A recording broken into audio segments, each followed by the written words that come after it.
Well, good morning, good afternoon and good evening, wherever you're listening around the world. A very warm welcome from London in the UK. Here is today's news about electric cars and the future of transport. My name is Martin Lee. This is your EV News Daily for Monday, 26th of March, 2018. Coming up on the show today, we will talk about the Porsche Mission E saying they don't want to benchmark against Tesla, and the BMW iX3 getting closer. But first of all, some Monday motivation. If you're using the hashtag Monday Motivation today on Twitter, well, here's a story that might inspire you. A tweet from Christina Boo last night highlighted the International Energy Agency's Global Electric Vehicle Report, which predicted electric car stocks will range from between 9 million by 2020 to 20 million by 2020 and between 40 and 70 by 2025. Huge growth predicted. Now, the World Economic Forum continues. However, electronic vehicles are not emissions free. Whilst those vehicles obviously run on electricity, that electricity typically comes from a mix of emissions-intensive fossil fuels, nuclear energy and power from renewables. That is, unless you live in a country like Norway, which generates virtually all of its electricity from hydropower. But Norway is the exception rather than the rule, they say. At the other end of the scale, China, whose electric vehicle market accounts for 40% of global sales. Well, most of their electric miles are driven on quite emissions-intensive electricity. According to data from Bloomberg New Energy Finance, it shows the majority of China's electricity comes from coal. According to their data, EVs in China produce 188 grams of carbon dioxide per mile. That's more than any other country globally. 188 grams of CO2. You know what the average of a petrol or diesel car is? Taking the average, 250 grams. Obviously, some are a lot less, some are a lot more. Some can be tricked by just taking the tailpipe emissions and, the ones that are quite efficient. But if you take the worldwide average, you're looking at the worst, dirtiest country, China. 188 grams of carbon dioxide versus a typical petrol, diesel, gas-powered car. 250 grams. That's according to the BNEF. In the UK, by the way, EVs are at 76 grams of CO2 if you plug it into your mains.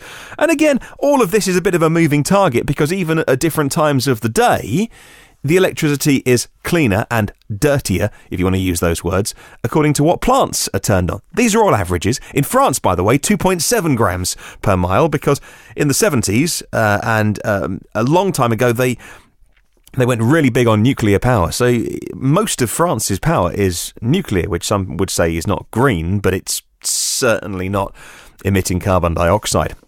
Well, moving on, and the Porsche Mission E has been much talked about recently, from the spin-off Gran Turismo concept that we saw at Geneva, with 4 doors slightly higher, looked gorgeous, to the Audi e-tron GT we just heard about, and now the Bentley, both saying they're going to be very fast, luxurious sports cars and built on top of the Porsche Mission E platform. Well, I think it's fair to say they want some Tesla Model S and maybe X customers to be going into the Porsche showrooms in the future. However, the CEO, Oliver Bloom, said Tesla are not on their mind. He said Tesla is not a benchmark for us at their annual press conference.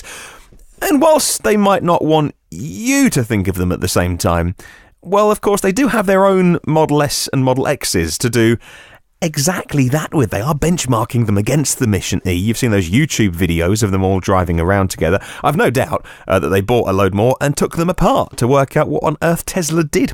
Whilst some people don't think of Tesla as a sports car, like the name Porsche is instantly associated with speed. When you think about it, the basic entry-level Model S 75D, that does 0 to 60 in 4.2 seconds.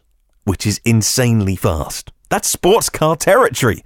You have to put Porsche and Tesla in the same sentence. Well, one area Porsche can legitimately say they're ahead of Tesla is charging. Not in how many they've got out there in the world, but they will have lots of them at every Porsche dealership in North America. No, it's their 800-volt, 350 kilowatt chargers. And as you know, maybe you've been in a Tesla that's charged up to 120 kilowatts. This is going to be very quick charging. Do you really need it though? Most people, over 90% of people charge, if they have got at home and at work chargers, all of their charging is done there. And rapid charging is enormously rare for the majority of people. And of course, there's always going to be people who make YouTube videos because they're traveling the length and breadth of every country in the world. And that's great because you want that infrastructure there. It's just not typical of how most EVs are used. And sure, some people obviously do, and you need those supercharger networks for Porsche and Tesla and whoever else. Well, the BMW blogs say that we recently learned that BMW would reveal its all-electric iX3 crossover at the 2018 Beijing Motor Show later this year. It seems to still be in early production phases at the moment, they say, and as a BMW iX3 test mule was just caught doing some winter testing in the Scandinavian snow, well, it could be getting a lot closer. They've put a link to the Autocar website on their blog, which I will link to in the show notes on the iTunes and wherever you get the podcast, by the way. I'll put a little link in for you to have a look at those pictures. I know some people are cynical and say, well, how do you know they're testing an electric car? There's stickers down the side saying electric test vehicle, which is kind of a giveaway. We're talking about electric cars that go very, very fast. The Formula E next gen, they call it the Gen2 car, has hit the track for the very first time. DS is the first team to turn a wheel in anger. Well, at least get round a track. The Formula E Batman car, as we'll call it, is officially called the DS E-Tense FE for their version of it. It was on track at the factory in Versailles. Reminder of the stats, the battery stores twice the energy, the motor is twice as powerful, the car swaps mid-race by the drivers will be a thing of the past, and the technology partner moves from Williams to McLaren. The official test starts at Monteblanco in southern Spain. That's the worst Spanish accent ever. I'll try again. The official test at Monteblanco. That's more French than Spanish now. It starts in southern Spain for all the teams today, Monday 26th of March. Well, finally, Hyundai said yesterday in Seoul it will unveil a new EV concept for its Genesis luxury brand at the New York International Auto Show, which is coming very soon now. They said the new concept will be of a GT, or Gran Turismo design, and comes ahead of plans by the carmaker to launch a production EV in 2021. It'll be able to travel 500 kilometres on a single charge. Looking forward to seeing Hyundai, by the way, and their brother/sister Kia are doing some incredible things on a real budget as well. Not that anyone's got the new Kona and Kia Niro Pure EV, but they're coming. They say they're coming in good numbers. So the Genesis luxury brand, like their version of Infinity, should do some exciting things as well. Slightly less budget though. Well, thank you for listening today. I'd love to spread the word about electric cars. If you can, share this with somebody, at least one person who may be interested, and then together we can spread the word about EVs. Listen to every previous podcast on iTunes, on Google Play, on Spotify. Thank you, Spotify, for putting us on there, because not everybody is. YouTube, TuneIn as well. Thank you, TuneIn. And the blog, evnewsdaily.com. You can subscribe, which means you get them free and first and automatically, and you get them every single day. It would mean a lot if you could rate and review, leave a nice comment. Thank you so much. On Twitter, we are at EVNewsDaily. Have a wonderful day, and I'll catch you tomorrow.